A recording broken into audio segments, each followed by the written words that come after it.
जी हाँ, मुल्क में अदम रवादारी के बढ़ते वाक़यात पर मुल्क की सरकर्दा शख्सियात ने अपनी तशवीश का इजहार किया है। मुख्तलिफ शुबहयात से वाबस्ता 49 मारूफ शख्सियात ने वज़ीर-ए-आज़म नरेंद्र मोदी को एक ख़त लिखा है। इस ख़त में उन्होंने अदम रवादारी के बढ़ते रुझान पर तशवीश का इजहार किया। उन्होंने कहा कि मुसलमानों, दलितों और दीगर अक़लियतों के खिलाफ हुजूमी तशद्दुद को फ़ौरन रोका जाना चाहिए। इनका यह भी कहना था कि हिंदुस्तान एक सेकुलर मुल्क है जिसमें हर मजहब, नस्ल, जात को यकसा हुकूक हासिल हैं। जिन जानी मानी हस्तियों ने वज़ीर-ए-आज़म को खत लिखा है उनमें श्याम बेनेगल, अदूर गोपाल कृष्णन, अपर्णा सेन और अनुराग कश्यप भी शामिल हैं।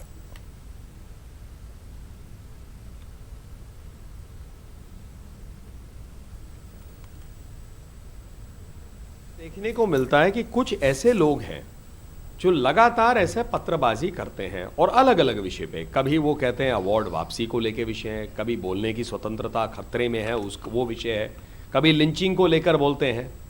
और कई बार ऐसा भी देखा गया है कि ये लोग जो हैं इनमें से वो भारतीय जनता पार्टी के बिल्कुल विरुद्ध खड़े रहते हैं, कई तो वामपंथी दलों के साथ जुड़े रहते हैं। तो ऐसा लगता है कि ये शायद एक राजनीतिक उनकी सोच भी हो सकती है। फिर बहुत दुर्भाग्यपूर्ण बात है कि ये क्राइम को कम्युनलाइज करते हैं, उसका सांप्रदायिककरण करते हैं।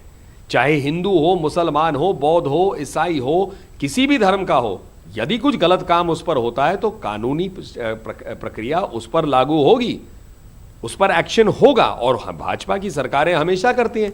पर ऐसा ये लोग क्यों मानते हैं कि भारतीय जनता पार्टी की सरकार ऐसा नहीं करती है, कि भारतीय जनता पार्टी की सरकार शायद ऐसा इनको करवा रही है?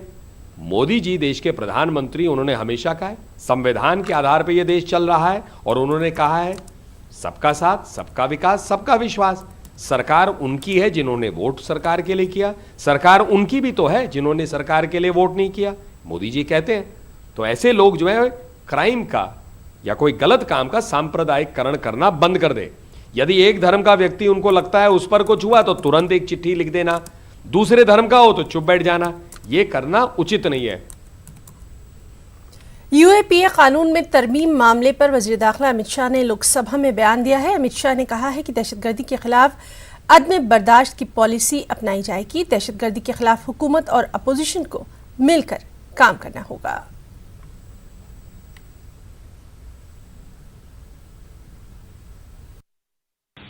अध्यक्ष महोदय, सबसे पहले मनीष तिवारी जी ने कहा कि कठोर कानून की जरूरत क्या है।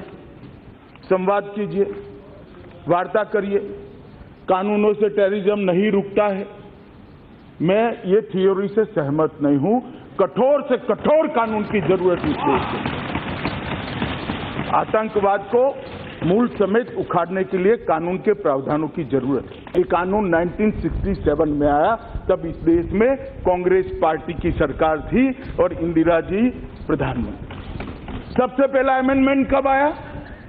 सबसे पहला अमेंडमेंट 2004 के अंत में आया, जब भी यूपीए की सरकार थी, डॉक्टर मनमोहन सिंह प्रधानमंत्री। दूसरा अमेंडमेंट कब आया? 2008 में आया। 2008 में किसकी सरकार थी? यूपीए की सरकार थी, प्रधानमंत्री मनमोहन सिंह जी थे। तीसरा अमेंडमेंट कब आया?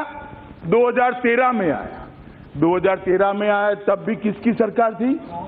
कांग्रेस की सरकार थी, यूपीए की सरकार थी। अब जब आप सवाल उठाते हो उस वक्त ये देखते नहीं हो कि भाई कानून कौन लेकर आया, अमेंडमेंट्स कौन लेकर आया। मैं मानता हूं उस वक्त भी आपने सही किया था और मैं आज जो करने जा रहा हूं वो भी सही किया। क्योंकि आतंकवाद के खिलाफ लड़ाई कौन सरकार लड़ती है, कौन पार्टी सत्ता में है, इसके आधार पर इसका मूल्यांकन नहीं करना चाहिए। तत्वतः आतंकवाद के खिलाफ लड़ना है या नहीं लड़ना है, वो पूरे सदन की एक मानसिकता बननी चाहिए, पूरे सदन की एक आवाज बननी चाहिए, पूरे सदन का एक मत बनना चाहिए। माननीय अध्यक्ष जी, कर्नाटक में कांग्रेस जेडीएस की हुकूमत गिरने पर कांग्रेस के सीनियर लीडर प्रमोद तिवारी ने कहा है कि कर्नाटक में बीजेपी ने जानवरों की तरह मंडी लगाई हुई थी। कल का दिन जमहूरियत के लिए काला दिन रहा। प्रमोद तिवारी से खास बातचीत की हमारी साथी रंजीता झा। के वरिष्ठ नेता प्रमोद तिवारी हमारे साथ है बात करने के लिए। सर, कर्नाटक में आपकी सरकार चली गई, कल विश्वास मत आप हासिल नहीं कर पाए, अब बीजेपी की सरकार बनेगी, नए मुख्यमंत्री होंगे, लेकिन सवाल बीजेपी आप पर उठा रही है कि विधायकों को भी बचा नहीं पाई कांग्रेस।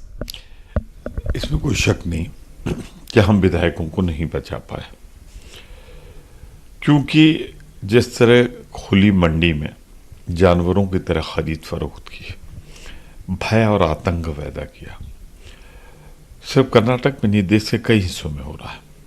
होटलों में बंद कर दिया उनको, पुलिस लगा दी गई महाराष्ट्र सरकार की, उनके दल के नेताओं से उनको नहीं मिलने दिया गया, उनके परिवारजनों से नहीं मिलने दिया गया, आप मीडिया से नहीं मिलने दिया गया, सिर्फ 2-1 लोग आते रहे, बाकी 14-15 लोग अंदर ही रहे।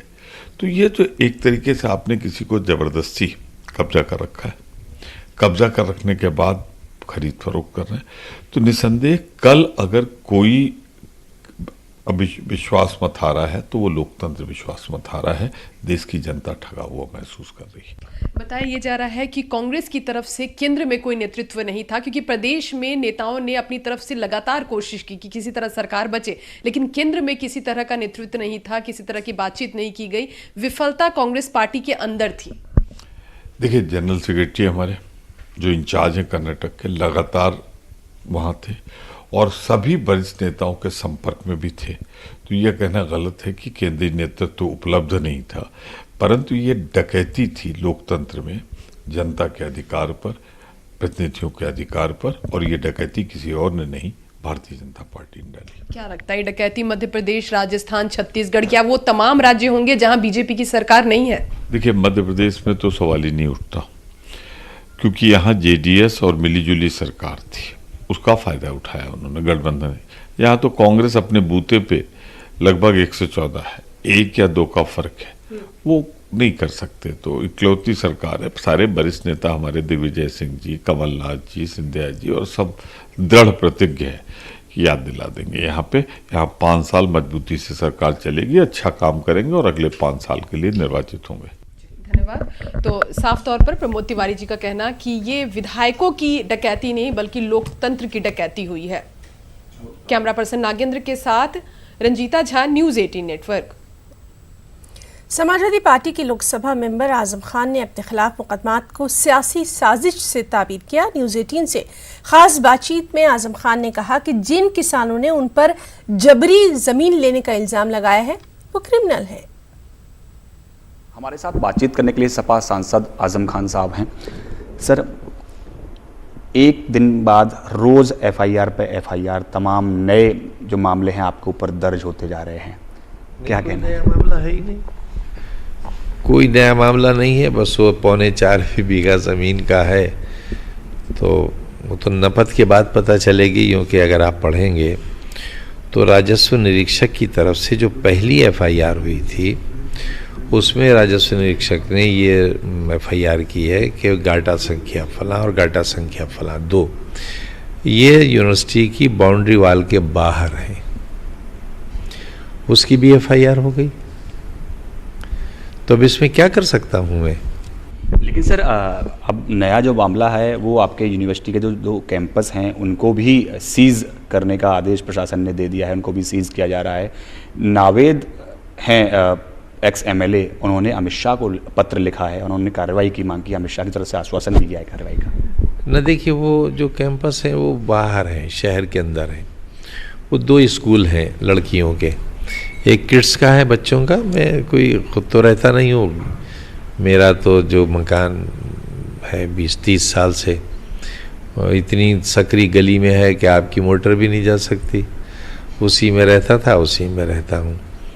तो ये एक बड़ी बिल्डिंग थी, जो खंडहर थी उसको बनाया था चंदे के पैसे से, उसमें लड़कियों का स्कूल चलता है सीबीएसई बोर्ड का, कई हज़ार बच्चियां हैं उसमें, और एक किड्स स्कूल है, वो बंद कर देंगे, बच्चों की शिक्षा ख़त्म हो जाएगी, उसमें क्या होगा। लेकिन सर, क्या कारण है जो लगातार आपके ऊपर मुकदमे आरोप पे आरोप लगाए जा रहे हैं, तमाम तरह के केसेस आपके खिलाफ, किसान तमाम आपके खिलाफ? कौन किसान? ये 4-5 लोग तो हार्डेंड क्रिमिनल्स हैं। ये कत्ल के मुलजिम, 307 के मुलजिम, अफीम, चरस, गांजा बेचने वाले, नोटों का कारोबार करने वाले, ये सारे तो वो लोग हैं, जाने कितनी बार जेलों को गए हैं। लेकिन सर आपके तमाम जो बयान हैं उनसे विवाद खड़ा हो जाता है। आप पे विवाद हो गया कि ये सब जो सज़ा है आपको 1947 के बंटवारे के बाद हम लोग पाकिस्तान नहीं गए, उसकी वजह से ये सज़ा मिल रही है। न, शायद ये नहीं कहा हमने, ये कहा था, बात हमारी पूरी आप लोग दिखाते नहीं हैं। हमने ये कहा था कि बापू, सरदार पटेल, नेहरू और मौलाना आज़ाद के वायदे पर यहाँ हमारे बुजुर्ग रुके थे। अब देखिए, रोज़ कहा जाता है तुम्हारा स्थान कब्रिस्तान या पाकिस्तान। जो लोग पाकिस्तान जाना चाहते हो या जाना चाहते हो, या अगर आप मुझे भी सोचते हैं, तो क्या मैं इतना बड़ा काम करता? विश्वविद्यालय बनाता, स्कूल बनाता, पूरा जीवन दे दिया शिक्षा को, पूरी जिंदगी की कमाई दे दी। धन्यवाद हमसे बात करने के लिए। साफ तौर पर कहना है आजम खान साहब का कि जितने भी आरोप उनके ऊपर लगे हैं वो राजनीति से प्रेरित हैं। सिर्फ लोकसभा चुनाव की जीत की खीज उनके ऊपर उतारी जा रही है। कैमरा पर्सन दीपक विश के साथ पवन गौर, नेटवर्क 18, दिल्ली। गाजियाबाद में वाक़ हज हाउस को खोलने की एनजीटी ने इजाज़त दे दी है। पोल्यूशन कंट्रोल बोर्ड ने 3 हफ्तों में रिपोर्ट दाखिल करने को भी कहा था। आपको बताएं कि एसटीपी न लगाए जाने की वजह से हज हाउस को बंद कर दिया गया था।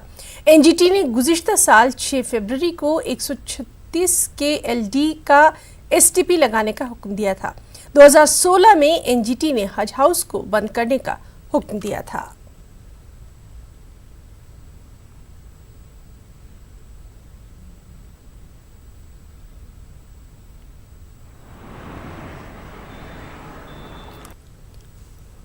उत्तर प्रदेश के आज़मीन हज के लिए बड़ी राहत और खुशखबरी की बात है, क्योंकि एनजीटी ने उनके लिए गाज़ियाबाद में जो हज हाउस बनाया गया था उसको खोलने का हुक्म दिया है।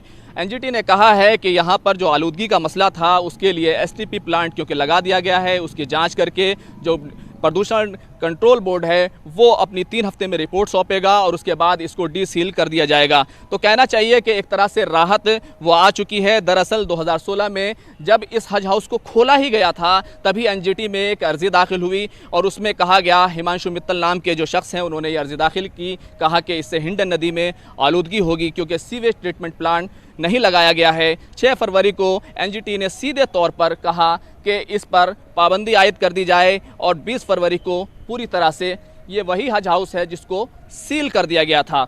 अब क्योंकि सीवेज ट्रीटमेंट प्लांट 136 DL का यहाँ पर बना दिया गया है, काफ़ी बेहतर तरीके से बनाया गया है, तो एनजीटी ने कहा है कि इसको खोल दिया जाए। तो कहना चाहिए बड़ी ही राहत की बात है और ये माना जाना चाहिए कि 2005 का जो पूरा प्रोजेक्ट जो शुरू हुआ था 2016 में इसका इफ्तिताह हुआ, वो अब लोगों के लिए खुल जाएगा और यहाँ पर जो 1800 से ज़्यादा आज़मीन हज हैं वो यहाँ पर ठहर सकेंगे। कैमरामैन गौरव सक्सेना के साथ खुर्रम शहजाद, न्यूज़ 18, गाजियाबाद। नोएडा से ताल्लुक़ रखने वाले 22 साल के आयुष मर्चेंट नेवी में मुलाजमत के लिए 4 जून को ईरान गए थे, लेकिन 22 जुलाई को फ़ोन पर बताया गया कि आयुष शिप से गिर गए हैं और लापता हो गए हैं। ख़ानदान में आयुष वाहिद बेटा था। आयुष की वालदा का रो रो कर बुरा हाल है और आयुष के अहले खाना से न्यूज़ 18 ने ख़ास बातचीत की है। मुझे मेरा बेटा चाहिए बस। आपने किसी से कहा अभी कि कोई कंप्लेन की होगी? लास्ट टाइम आपके बेटे से कब बात हुई थी? 12 तारीख को। क्या कहा था उसने? वो परेशान था, नहीं बोल पाया, वो कुछ परेशान था। तो क्या बात करने में उसने कुछ आप लोगों को बोला कि उसके साथ कुछ इस तरीके का कोई हादसा हो सकता है? हादसा नहीं, लेकिन वो बहुत प्रेशर में था जिससे उसने कुछ बोल नहीं पाया। वो तो क्या लगता है आंटी कि क्या हुआ होगा उसके साथ? बेटे कैसे बोलूं? बस आपको आपका बेटा चाहिए कि सरकार? मुझे अपना बेटा चाहिए बस। श्री अमरनाथ जी यात्रा रिवायती जोश खरोश के साथ जारी है। अभी तक 2,80,000 से ज़्यादा यात्रियों ने मुक़द्दस गुफा के दर्शन किए हैं। आज जम्मू यात्री निवास से यात्रियों का ताज़ा जत्था वादी के लिए रवाना हो गया। जम्मू यात्री निवास से आज 2723 यात्री रवाना हो गए। उधर नुनवन बेस कैंप से भी यात्रियों का ताज़ा जत्था मुक़द्दस गुफा के दर्शन के लिए रवाना हो गया है और यात्रियों की सलामती के लिए सिक्योरिटी के पुख्ता बंदोबस्त किए गए हैं। अमरनाथजी यात्रियों ने जम्मू से मुक़द्दस गुफा तक तमाम इंतजामात पर इत्मीनान का इजहार किया। लोगों के ताउन के बारे में भी यात्री खुशी का इजहार कर रहे हैं।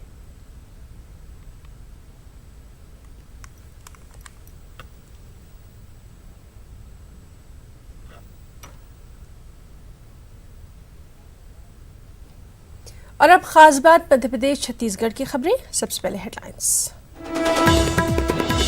कर्नाटक के बाद अब बीजेपी की निगाहें मध्य प्रदेश पर। कमलनाथ हुकूमत की बढ़ सकती हैं मुश्किलें, सियासी बयानबाजियां उरूज पर।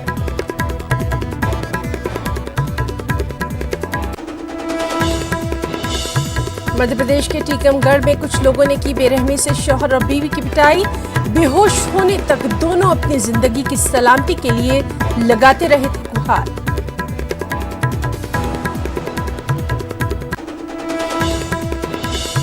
और छत्तीसगढ़ के धमित्री जिले में पोस्टर, जंगल की जमीन पर खेती करने और सिक्योरिटी के नाम पर पैसे खाने वाले लोगों को मौत की सजा देने की दे डाली धमकी।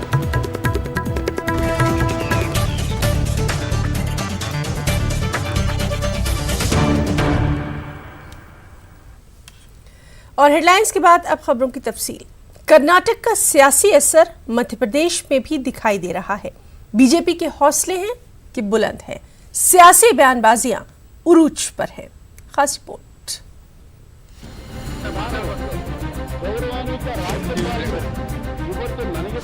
कर्नाटक के नाटक पर पर्दा गिर गया है। अब बीजेपी की निगाहें मध्य प्रदेश पर हैं। पार्टी अब मध्य प्रदेश में इम्कानात तलाश रही है। अपोजिशन लीडर गोपाल भार्गव का कहना है कि कमलनाथ हुकूमत अपना पिंडदान करवाएगी। एक भी काम इस राज्य में नहीं हो रहा है। लूट खसोट भ्रष्टाचार चारों दूर हाहाकार मचा है चारों। और मुझे विश्वास है कि जल्दी से जल्दी मध्य प्रदेश की सरकार भी अपना पिंडदान करवाएगी, यहाँ समाप्त होगी। कर्नाटक की मखलूत हुकूमत के अंजाम पर मध्य प्रदेश के कांग्रेस रुकन असेंबली लक्ष्मी सिंह का कहना है कि आवाम के फैसले का एहतराम किया जाना चाहिए था। समर्थन देने का निर्णय हमारा ठीक नहीं था। जो जेडीएस है उनको समर्थन नहीं देना था, विपक्ष में बैठना था। ऐसी क्या जल्दी थी सरकार बनाने की, या क्या मजबूरी थी सरकार बनाने की? जब हमारे पास बहुमत नहीं था तो विपक्ष में बैठो, इसमें क्या दिक्कत है? मध्य प्रदेश में कमलनाथ हुकूमत पर खतरा मंडला रहा है। रियासत की 230 रुकने असेंबली में कांग्रेस के पास 114 सीटें हैं, जबकि बीजेपी के पास 109 सीटें हैं। बीएसपी और एसपी के पास एक रुकन असेंबली हैं, तो 4 आजाद अरकान हैं। कमलनाथ हुकूमत आजाद अरकान असेंबली और बीएसपी एसपी के अरकान पर टिकी हुई है। ऐसे में रियासत में कुछ उलटफेर होता है तो कमलनाथ हुकूमत की मुश्किलें बढ़ सकती हैं। Bureau report, news 18 Urdu. और इसी मामले पर गोपाल भार्गव से खास बातचीत की हमारे नुमाइंदे शरद ने। कर्नाटक का नाटक खत्म होने के बाद क्या मध्य प्रदेश में नया सियासी एपिसोड शुरू होने वाला है? हमारे साथ बात करने के लिए नेता प्रतिपक्ष गोपाल भार्गव हैं। गोपाल जी, आपने कल एक बयान दिया कि सरकार का जो पिंडदान है वो जल्द होगा, इसके क्या मायने निकाले जाए? देखिए, हमारे पास पड़ोसी राज्यों में या देश में कोई घटनाएं होती हैं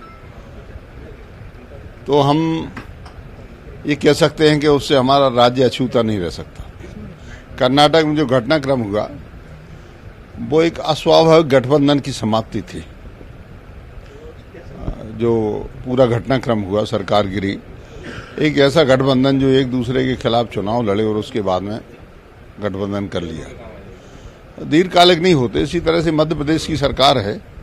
अब इसमें बाहर से जो लोग समर्थन दे रहा है वो भी कब तक देंगे कब तक नहीं देंगे, क्योंकि वो स्वार्थों से जुड़े हुए हैं, कोई विचारों से नहीं जुड़े, विचारधारा से भी नहीं जुड़े।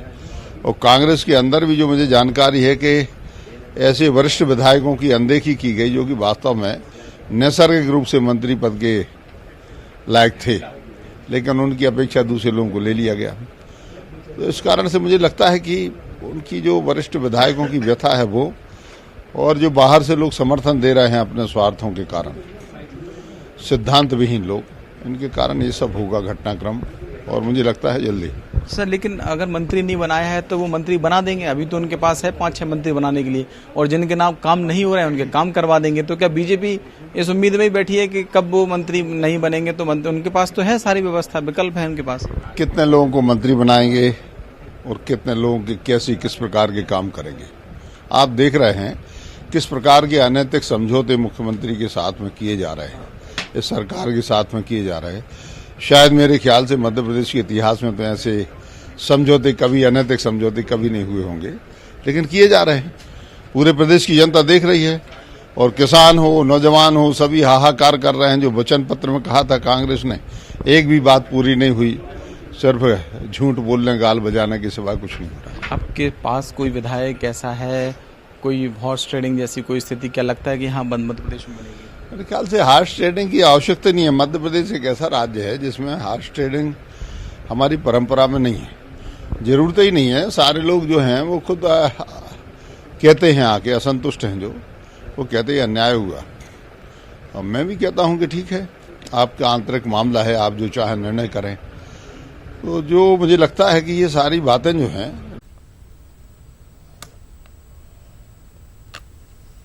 मध्य प्रदेश के टीकमगढ़ जिले में कुछ लोगों ने एक शख्स की बेरहमी के साथ पिटाई कर दी। अपने शौहर को बचाने के लिए आई खातून को भी लोगों ने नहीं बख्शा। लोग पिटाई उस वक्त तक करते रहे जब तक दोनों बेहोश नहीं हो गए। दोनों अपनी जिंदगी की सलामती के लिए गुहार लगाते रहे, लेकिन भीड़ को रहम नहीं आया। मौके पर मौजूद दूसरे लोग पिटाई का वीडियो बनाते रहे। बताया जाता है कि इन लोगों का किसी मामले में आपसी तनाज़ा चल रहा था, जिसके बाद इन दोनों मियां बीवी की बेरहमी के साथ पिटाई की गई।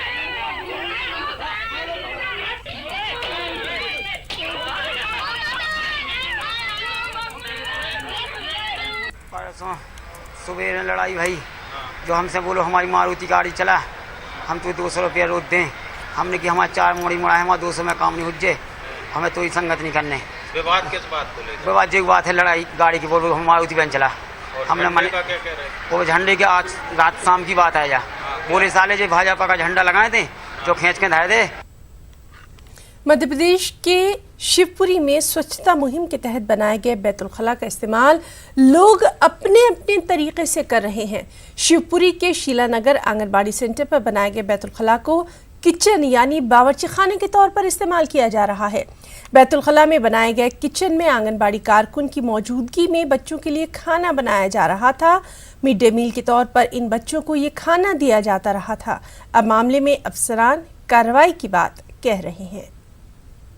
समूह ने जो है उसमें आंगनबाड़ी बिल्डिंग के एक जो शौचालय है उस पर कब्जा करके जो है कर लिया था, और वहीं पे वो बना रहे थे रसोई, उस पर कार्रवाई कर दी गई है। उसका सामान वहाँ से हटवा दिया गया है। संबंधित जो आंगनबाड़ी वर्कर है उस सुपरवाइजर के खिलाफ हम एक्शन ले रहे हैं। और लेटरिन बाथरूम होती है तो क्या हम घर में खाना नहीं खाते? उसी घर में हमारी लेटरिन बाथरूम रहती है। लेकिन अगर ऐसा है और तो हम उसको देखेंगे, जाकर जांच करेंगे। तो वीडियो अभी आपने जो देखा है वो बिल्कुल हमें बिल्कुल सही नहीं लगा कि जहाँ खाना बन रहा वहाँ से पार्टीशन है, और जो पोट रखा है, अब वो पोट शौचालय में चालू है, ऐसे ही बाहर से उठा के किसी ने पोट रख दिया, वहाँ में गुम्मा उम्मा भी भरे हैं। मुझे वो टोटल अब नकली दिख रहा, जो सही जानकारी आई बिल्कुल टोटल गलत है। लेकिन इतना मैं आपसे विश्वास दिला रही कि मैं जल्दी से जाके जानकारी वीडियो तो ठीक है, मगर आप ये मानते हैं कि जो देखा आप मेरी आंगनबाड़ियों में कहीं भी ऐसा नहीं हो सकता है कि शौचालय में रसोई बने। ये तो परंपरा गाँव में तो जिस शहर में तो हो जाएगा, लेकिन ग्रामीण में तो महिला किचन में धस के खाना भी नहीं खाती। वैमरती देवी जी के बारे में नहीं कहना चाहता, आप लोग सभी जानते हैं। शौचालय में लेकिन बच्चे लोगों का खाना बन रहा है। निश्चित रूप से आपत्तिजनक है। किसी मंत्री के द्वारा ये कहा जाना तो और भी ज्यादा आपत्तिजनक है। मंत्रियों को थोड़ा सोच समझ के ही बात करना चाहिए, क्योंकि उनकी कही बात के लिए पूरा प्रदेश देखता है, सुनता है और उस पर अमल करता है। सरकार के मंत्री। और अब छत्तीसगढ़ की खबरें भी। छत्तीसगढ़ के धमित्री जिले में जंगलों में नक्सलियों ने बड़ी तादाद में पर्चे और पोस्टर लगाकर धमकी दी है। नक्सलियों ने जंगल की जमीन पर खेती करने, जंगल काटने, सिक्योरिटी के नाम पर पैसे खाने वाले लोगों को मौत की सजा देने की धमकी दी है। इसके अलावा पुलिस की मुखबरी करने वालों को भी मौत की सजा देने की धमकी दी गई है। धमकी के बाद इलाके में सिक्योरिटी बढ़ा दी गई है।